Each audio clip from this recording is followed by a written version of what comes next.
क्या अपनी माताओं, बहुओं, बेटियों सहित किसी भी मतदाता की सीसीटीवी वीडियो चुनाव आयोग को साझा करनी चाहिए क्या? नमस्कार दोस्तों, आए थे बड़े शान से राहुल गांधी और तेजस्वी यादव की वोट अधिकार यात्रा को पंचर करने, लेकिन खुद का ही टायर बुरी तरीके से फटवा बैठे। बल्कि गाड़ी का एक टायर नहीं बल्कि चारों टायर बूम कर बैठे विद स्टेप में। आई थिंक आप लोग सोच रहे होंगे कि आखिरकार हम किस पर्सन के बारे में बात कर रहे हैं, आखिरकार ऐसा क्या हुआ। जी हाँ, हम बात कर रहे हैं इस समय हमारे भारत के चुनाव आयोग के, हम बात कर रहे हैं मुख्य निर्वाचन आयुक्त की ज्ञानेश कुमार की। तस्वीर आपके सामने ये रही।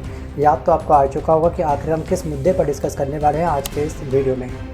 एक्चुअली इन्होंने बीते कल के दिन अपनी प्रेस कॉन्फ्रेंस करी थी और प्रेस कॉन्फ्रेंस किसी कपिल शर्मा के कॉमेडी शो से कम नहीं थी। एक बार आप चुनाव आयोग के यूट्यूब चैनल पर जाकर के ये प्रेस कॉन्फ्रेंस को देखिएगा, आपके हंस हंस के पेट में दर्द ना हो जाएगा तो मुझे वीडियो पर कमेंट करके नेगेटिव पक्का बोलिएगा। 2 दिन पहले इनको जो तर्क इन्होंने दिए अपनी इस प्रेस कॉन्फ्रेंस में, जो विपक्ष ने इनके ऊपर आरोप लगाया था ना कि वोट चोरी का, कि इस समय चुनाव आयोग वोट चोरी कर रहा है, एक जगह से वोट चोरी करके दूसरे किसी अपने आका का घर भर रहा है। ये जो एलिगेशन लगाया था विपक्ष ने और एविडेंस इसके इन्होंने राहुल गांधी ने 7 अगस्त की प्रेस कॉन्फ्रेंस जो दिए थे, उसके बाद आम जनता की काफ़ी हद तक आंखें खुल चुकी है कि चुनाव आयोग एक बहुत बड़ी धांधली कर रहा है। जो मर चुके हैं उनको जिंदा कर रहा है, उनकी वोट लिस्ट में नाम ऐड कर रहा है, और जो जिंदा है उनको जीते जी मार रहा है, उनको स्वर्गवासी कर रहा है, उनकी कब्र तैयार कर रहा है अपनी इस SIR के माध्यम से। ये एलिगेशन लगाए थे विपक्ष ने और विपक्ष ने सारे सबूत, सारे एविडेंस दिखाए थे अपनी प्रेस कॉन्फ्रेंस में। उसके बाद चुनाव आयोग को लग गई हल्दी, मिर्च, नमक, धनिया, पूरी मसलदानी, और चुनाव आयोग ने करी अपनी प्रेस कॉन्फ्रेंस। कब? बीते कल के दिन। और ये प्रेस कॉन्फ्रेंस केवल एक फॉर्मेलिटी थी, केवल अपना एक बचाव था, या फिर शब्द इनके थे, कह सकते हैं कि केवल शब्दों की आवाज़ इनकी थी, लेकिन स्क्रिप्ट किसी और ने ही तैयार करी थी। ये बिल्कुल बचाव वाले मोड में आए थे। जनता को लगा कि वास्तविक रूप से चुनाव आयोग प्रेस कॉन्फ्रेंस कर रहा है, जनता के हक में बात करेगा, क्योंकि जनता के हक में उन्होंने बात नहीं करी, बल्कि ऐसे अजीबोगरीब बयान दिए कि भारत के इतिहास में आज तक किसी भी प्रेस कॉन्फ्रेंस में इतना बड़ा मजाक नहीं हुआ होगा, इतनी घटिया प्रेस कॉन्फ्रेंस नहीं की गई होगी। एक्चुअली चुनाव आयोग ने क्या करा, प्रेस कॉन्फ्रेंस करी बीते कल के दिन। सोचिए, संयोग देखिएगा कि उसी दिन उसी वक्त बिहार में इंडिया गठबंधन निकाल रहा था वोट अधिकार यात्रा आम नागरिक को जागरूक करने के लिए।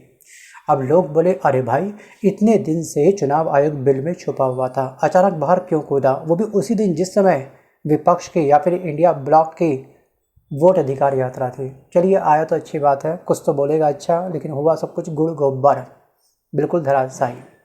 अब जैसे ये मंच पर आए हमारे ज्ञानेश कुमार जी, मतलब कि चुनाव आयुक्त, उसके बाद पूरे 140 करोड़ भारतीयों को कर दिया इन्होंने बुरी तरीके से शर्मिंदा कि इस पद पर बैठा हुआ व्यक्ति इतने बेतुके बयान कैसे दे सकता है, सोच इतनी छोटी आखिरकार कैसे हो सकती है। झूठ बोलने की भी हद होती है, और झूठ बोलने की ऐसी कला इन्होंने दिखाई चुनाव आयुक्त ने कि विश्व गुरु भी फीके पड़ जाएं। जी हाँ, संविधान के रखवाले जब खुद बाजीगर बन जाते हैं तो खेल बड़ा दिलचस्प हो जाता है। और ये वोट चोरी का जो खेल है ना, ये बहुत ही दिलचस्प हो चुका है भारत की राजनीति के अंदर। सच बोलना, दोस्तों सच कहूँ तो काफ़ी मुश्किल है, लेकिन झूठ बोलना अब कहीं ना कहीं इनका एक बहुत बड़ा प्रोफेशन बन चुका है, एक पैशन बन चुका है, एक मोटो बन चुका है, गोल बन चुका है। अब विपक्ष लगातार चुनाव आयोग पर निशाना साधता रहा। 7 अगस्त की प्रेस कॉन्फ्रेंस में सारे एविडेंस इन्होंने दिखाए, वो भी वो डाटा दिखाया जो चुनाव आयोग ने इनको प्रोवाइड किया था, वो भी स्कैन कॉपी के रूप में। भाई, डिजिटल इंडिया बन चुका है तो अब डिजिटल फॉर्मेट में डाटा शेयर करते कि कंट्रोल F करके, की दबा करके शॉर्टकट में वो अपने डाटा को, आपके डाटा को क्रॉस चेक कर लेते, और दिया इतने सारे पेजों का गट्ठा इनके हाथ में, लो जी निकाल लो प्रिंट आउट, कर दिए स्कैन, करो अब कंट्रोल F, लो टाइम, लगाओ हमारे ऊपर एलिगेशन, आप लगा ही नहीं पाओगे। लेकिन विपक्ष ने 45 लोगों की एक टीम बैठाई थी इस डॉक्यूमेंट को क्रॉस चेक करने के लिए। डॉक्यूमेंट में कहाँ पे खामियां हैं वो आप ढूंढो, और सच में 45 लोगों ने बहुत तगड़ी मेहनत करी। 7 अगस्त को प्रेस कॉन्फ्रेंस हुई, किस तरह से वोटों की चोरी हुई, चप्पा चप्पा, कोना कोना इस डॉक्यूमेंट के अंदर छाटा गया और वो दिखाया गया। ये हाल हो चुका है हमारे भारत की राजनीति का। देखिए, जिसको जो काम करना है वो काम अपनी ईमानदारी से नहीं कर रहा है। जी हाँ, यहाँ पे वोट की चोरी बड़ी मात्रा में चल रही है, और केवल जो कर्नाटक का जो एरिया है, जो बेंगलुरु की जो कॉन्स्टिट्यूंसी थी, 1 लाख वोट वहाँ से गायब हुए हैं। सो गाइस, ये आंकड़ा कोई छोटा आंकड़ा नहीं है, बस 1 लाख ही तो है, इतनी बड़ी जनसंख्या है, क्या फ़र्क पड़ता है। 1 लाख वोट की चोरी से ना सरकार बुरी तरीके से पलट जाती है। जो वर्तमान में आपके राज्य के अंदर सरकार होगी ना, उसका खेला पलट सकता है। और तो और दोस्तों, जो इस समय बिहार में जो फर्स्ट फेज़ कंप्लीट हुआ था 1 अगस्त को, जो SIR का फर्स्ट फेज़ के आधार पर जो ड्राफ्ट वेबसाइट पर अपडेट किया था, उसमें 65 लाख वोटर्स गायब कर दिए गए थे। बल्कि चुनाव आयोग ने ये बोला कि लोगों की डेथ हो गई है, कुछ लोग शिफ्ट हो गए हैं। ये वो लोग हैं, अगर ये वो लोग हैं तो आपको अपनी वेबसाइट पर अपडेट करना चाहिए था, बस अपने एक लाइन ऐड कर दी, बात ख़त्म। ऐसे कैसे? तो इसी बात को लेकर के विपक्ष लगातार संसद के अंदर भी, सड़कों के ऊपर भी धरना दे रहा है कि चुनाव आयोग पार्शियलिटी कर रहा है, कहीं से वोट चोरी करके किसी अपने आका का घर भर रहा है। ये चल रहा है। अब इंडिया ब्लॉक के बारे में आप अच्छे से जानते होंगे। इंडिया ब्लॉक लगातार कहीं ना कहीं प्रेशर बना रहा है और चुनाव आयोग को तरीके से अपना काम करना होगा, वरना जो बिहार में विधानसभा चुनाव होने वाले हैं ना, दिसंबर के एंड वीक के अंदर, केवल एक फॉर्मेलिटी होगी। रिजल्ट किसके फेवर में जाएगा वो आप सबको अच्छे से पता ही होगा फिर तो। और जो इंडिया ब्लॉक यानी कि जो कांग्रेस है, RJD है, JDU है, सपा है, जो आम आदमी पार्टी है, जितने भी लेफ्ट हैं, सब मिलकर के ज्ञानेश कुमार पर निशाना साध रहे हैं। आज नहीं तो कल क्या पता इसकी आंखें खुलेंगी। वरना फिर दोस्तों इम्पीचमेंट का ऑप्शन तो है ही, महाभियोग लगाने वाला ऑप्शन है ही, लेकिन महाभियोग भी विपक्ष का बहुत बड़ा कमज़ोर है। इसके बारे में डिस्कस करूंगा चंद मिनट बाद, लेकिन मैं एक वीडियो क्लिप यहाँ पे अटैच कर रहा हूँ, उसको प्लीज़ आप लोग अच्छे से ज़रूर देखिएगा कि तमाम जितने भी चुनाव आयोग तब तक आए हैं, चुनाव आयोग के अंदर सबके बयान काफ़ी बेतुके थे। एक स्टेटमेंट आप ध्यान से देखिए। अगर 8 घंटे भी रोज देखेगा तो 3600 साल लगेंगे उसको देखने में। 3600 years he will take to see. Why does he want it? Let us ask this question from the person who wants this. क्या अपनी माताओं, बहुओं, बेटियों सहित किसी भी मतदाता की CCTV वीडियो चुनाव आयोग को साझा करनी चाहिए क्या? और इसे कहते हैं अपने काम से बचना। जी हाँ, इसे कहते हैं दाल में काला या फिर पूरी दाल ही काली है। और इस समय हम साफ साफ ये भी देख सकते हैं कि जो फेथ है, जो विश्वास है आम जनता का चुनाव आयोग को लेकर के, वो डगमगा चुका है। क्योंकि 7 अगस्त की जो प्रेस कॉन्फ्रेंस हुई थी राहुल गांधी की, उसमें जो एविडेंस पेश किए गए थे, उसके बाद से वर्तमान की सरकार के ऊपर आम जनता का फेथ बुरी तरीके से हिल चुका है। बाकी दोस्तों जो जबरा फैन है ना, जो बिल्कुल अंधभक्त होते हैं, उनका फेथ आसानी से नहीं हिल सकता, ये मुझे भी अच्छे से पता है। क्योंकि वक्त से बड़ा गुरु कोई नहीं होता है। जब वक्त आता है, अपने पे बीतती है ना, तो तभी उस चोट का हमको एहसास होता है। ये बात मैं भी अच्छे से जानता हूँ। अब प्रेस कॉन्फ्रेंस में जो उन्होंने कहा था कि बेंगलुरु सेंट्रल सीट के विधानसभा एक क्षेत्र, इसका नाम है महादेवपुरा, यहाँ से 1 लाख वोट की चोरी हुई है, और ये आंकड़ा कोई कम आंकड़ा नहीं था। और बिहार में ये जो दावा है ये और भी अधिक बड़ा है, क्योंकि 65 लाख वोटर्स की यहाँ पर चोरी हुई है। CEC ने, चुनाव आयोग ने साफ साफ ये बोल दिया है कि 32 लोगों की डेथ हुई है, बाकी लोग इस एरिया से अपना शिफ्ट कर चुके हैं। कुछ लोगों ने राज्य चेंज कर दिया, कुछ लोगों ने देश ही चेंज कर दिया। ये इन्होंने अपना एक्सक्यूज़ दिया है चुनाव आयोग ने। भाई ठीक है, आप एक काम करो कि वेबसाइट पर उन 65 लाख वोटर्स का जो नाम है एड्रेस के साथ में, और जो रीज़न है, डेथ का रीज़न है या फिर शिफ्टिंग का रीज़न है, वो लिख दो। बाकी आपके डाटा को क्रॉस चेक करना वो विपक्ष का काम है, वो पत्रकारों का काम है। क्योंकि वर्तमान में जो ग्राउंड रिपोर्ट तैयार कर रहे हैं, वो पत्रकार काफ़ी जेन्युइन तरीके से काम कर रहे हैं। अभी हाल ही में SIR को लेकर के एक स्टिंग ऑपरेशन हुआ था। मैं बात कर रहा हूँ अजय रंजन जी के बारे में, जिन्होंने ग्राउंड पर उतर करके एक वीडियो शेयर किया था अपने यूट्यूब चैनल पर कि SIR के नाम पर कितनी बड़ी फर्जीवाड़ा हो रहा है। उस वीडियो को प्लीज़ आप लोग ज़रूर देखिएगा, ये मेरी आपसे हम्बल रिक्वेस्ट है। अगर आप भारत की चुनावी तस्वीर को अच्छे से समझना चाहते हैं तो। अब यहाँ पर बिहार में जो 65 लाख वोटर्स का नाम जो काटा गया है, केवल SIR का फर्स्ट फेज़ कंप्लीट हुआ है, अभी सेकंड बाकी है, उसमें शायद कोई बहुत बड़ा खेला हो जाए। और बिहार में वर्तमान समय में करीब 7.8 करोड़ वोटर्स हैं, यानी कि राहुल गांधी का ये आरोप है कि लगभग हर 12वां वोटर लिस्ट से गायब कर दिया गया है। यह औसत, यह एवरेज फुर करने की, मिस्टर इंडिया बनाने की आम जनता को, यह एवरेज, हर 12वां इंसान गायब। और बिहार में 2025 चुनावों में करीब कह सकते हैं कि 243 विधानसभा सीटें दांव पे लगी हुई है। और जनता को जागरूक करने के लिए वोट अधिकार यात्रा विपक्ष के द्वारा स्टार्ट की गई है। और उसी दिन चुनाव आयोग ने अपनी क्या करी है, चुनाव आयोग ने अपनी करी है प्रेस कॉन्फ्रेंस कि विपक्ष तो वहाँ पर बिजी है, तो ठीक है भैया, अभी रास्ता साफ है, फटाफट आओ, प्रेस कॉन्फ्रेंस करो, ठीक है, अपना आपको सही साबित करो और निकलते बनो। सोचिए, 1 लाख वोट भी सीट पलटने के लिए, सत्ता पलटने के लिए काफ़ी होता है। और 65 lakh voters, think about it. ये आपको खुद मंथन करना है, ये आपका होमवर्क है। चाहो तो आप मुझे कमेंट कर सकते हो कि आपका विचार क्या है। अब चुनाव आयोग का वही पलटवार है कि भैया 1.5 घंटे तक इन्होंने जो प्रेस कॉन्फ्रेंस करी है, इन्होंने किसी और की स्क्रिप्ट केवल पढ़ी है अपनी आका की, जो ऊपर से मैसेज आया केवल सिंपल उसको उगल दिया इन्होंने, बस वॉमिटिंग कर दी शब्दों से, बस इन्होंने ये करा है। सो गाइस, इन्होंने ये बोला कि ये सारे जो आरोप है बेबुनियाद हैं, सबूत लाओ वरना माफ़ी मांगो। सबूत हम क्यों देंगे भैया, तुम डाटा पहले से अगर ट्रांसपेरेंसी के साथ में रख देते अपनी वेबसाइट के अंदर तो सबूत आपको ना तो मांगने की आवश्यकता पड़ती, ना ही विपक्षों से बोलना पड़ता। विपक्षों बोलने पर आप लोग कमज़ोर कर रहे हो। ध्यान रखिएगा, अगर धुआं उठ रहा है तो कुछ ना कुछ तो आग पक्का लगी होगी, ये बात तो साफ साफ है। और ज्ञानेश कुमार ने ये चुनौती दी है कि राहुल गांधी 7 दिन में एफिडेविट दे, सबूत दे वरना माफ़ी मांगे हमसे। चोर ऊपर से सीना चोरी, गजब हाल है भैया। चुनाव आयोग और राहुल गांधी के बीच में एक बहुत बड़ी जंग छिड़ चुकी है और चुनाव आयोग को अभी हाल ही में एक फटकार लगी थी सुप्रीम कोर्ट के द्वारा कि जो 65 लाख जो अपने वोटर्स लिस्ट से गायब करे हैं उसको आज मंगलवार शाम तक किसी भी हालत में वेबसाइट पर अपडेट कर दो, वजह बताओ।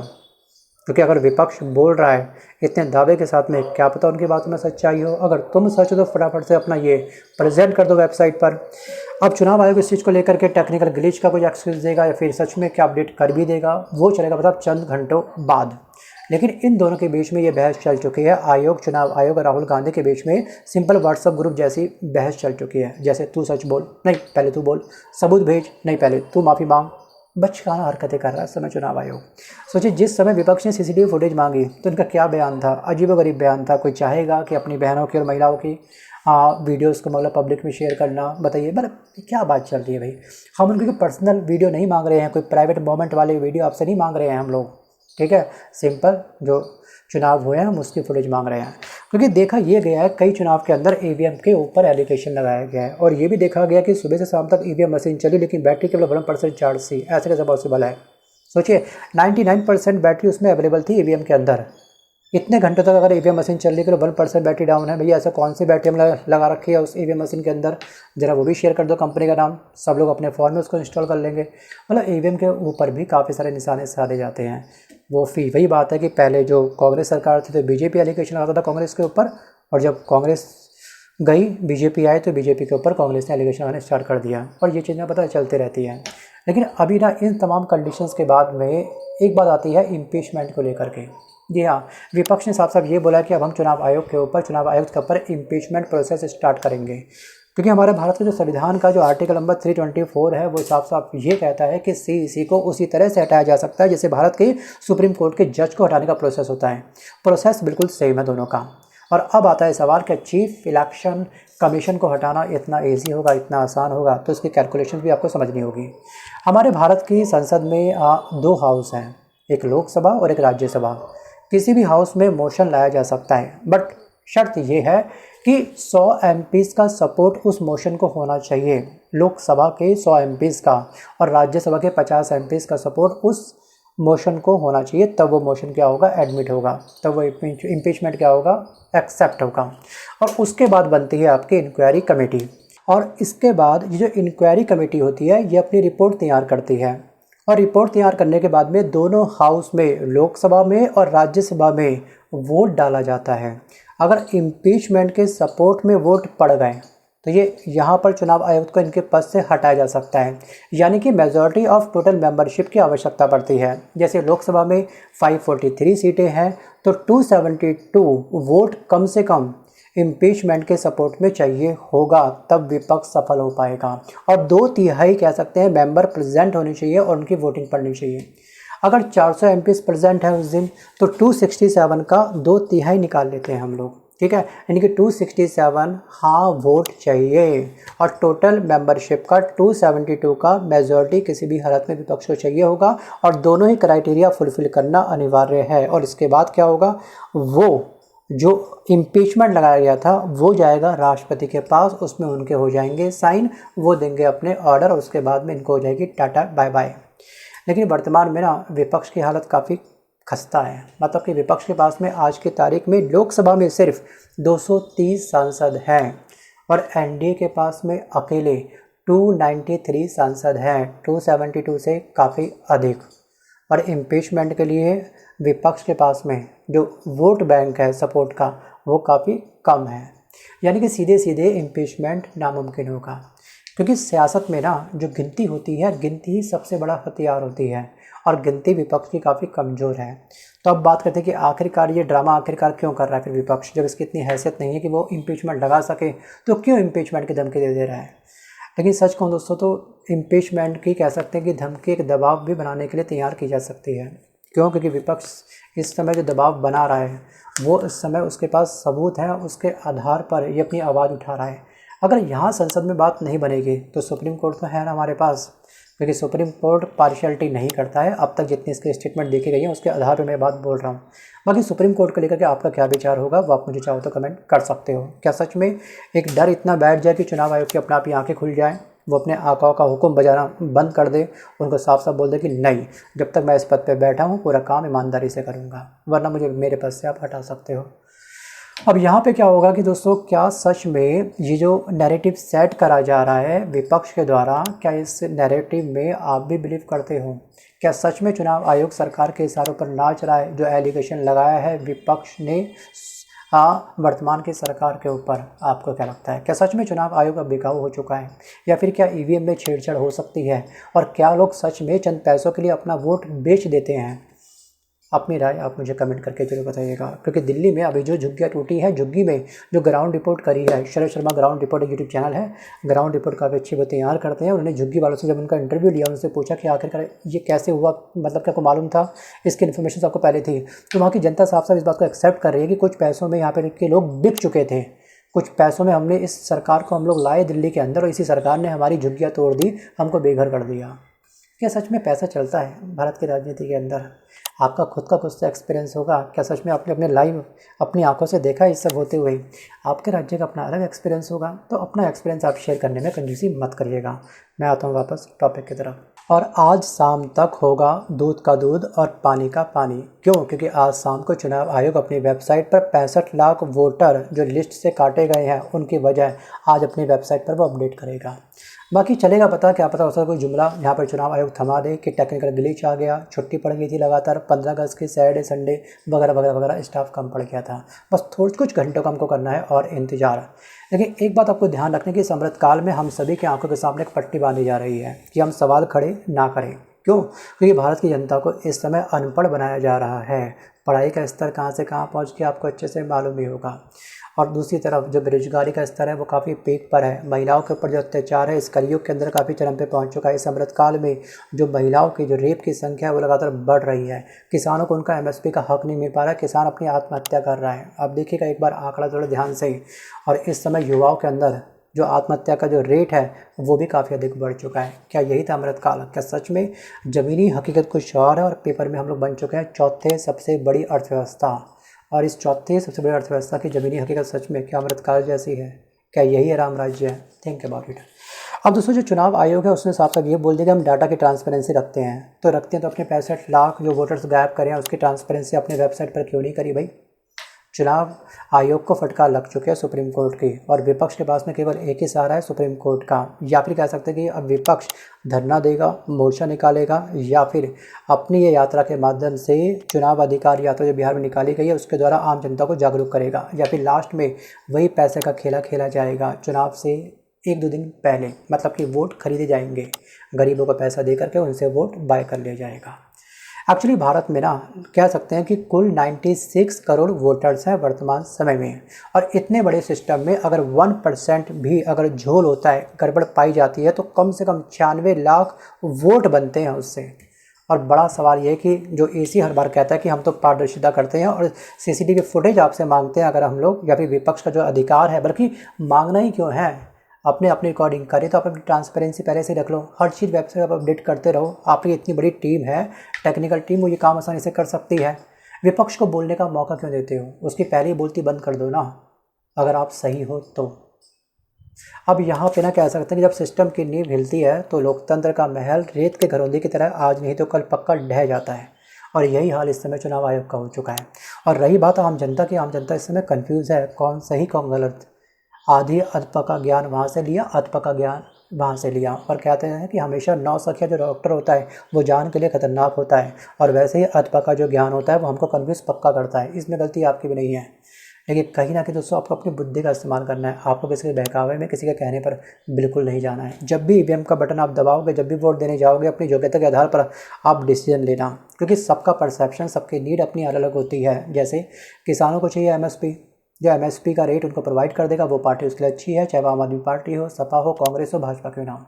महिलाओं को चाहिए अपनी सिक्योरिटी की वो रात को भी बिंदास जब घर वापस आती है तो बिना डर के साथ वापस आए। जो भी पार्टी महिलाओं को सिक्योरिटी दे सकती है, चाहे वो आम आदमी पार्टी हो, कांग्रेस हो, सपा हो, कांग्रेस हो, कोई भी पार्टी क्यों ना, भाजपा वगैरह, तो वो उसी पार्टी को वोट देगी। अब आपका परसेप्शन क्या है, आपका नीड क्या है, आप खुद तैयार करिएगा अपने योग्यता के आधार पर, अपने एक्सपीरियंस के आधार पर।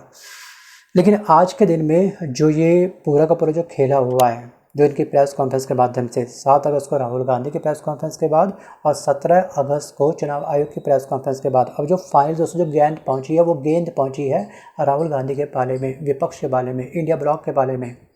या तो ये लोग एफिडेविट देंगे या फिर ये माफ़ी मांगेंगे। अब क्या धमाका होगा, चंद घंटों का हमको करना है इंतजार बस।